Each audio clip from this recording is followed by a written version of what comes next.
एक नन्ही सी बच्ची थी जिसका नाम राफिया था। एक दिन उसके भाई दो प्यारे प्यारे चूजे घर लाए। राफिया बहुत खुश हुई और दिन भर उनके साथ खेलती रही। चूजे भी उसके साथ खुश थे और उसके इर्द गिर्द घूमते रहते थे। एक दिन अचानक उनमें से एक चूजा मर गया। राफिया बहुत उदास हो गई। राफिया ने जो चूजा रह गया था उसका नाम गट्टू रखा। उस रात उसने गट्टू को अपने पास सुला लिया ताकि वो अकेला महसूस न करे।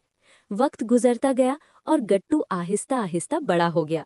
फिर वो एक खूबसूरत मुर्गा बन चुका था और राफिया के साथ बहुत मानूस था।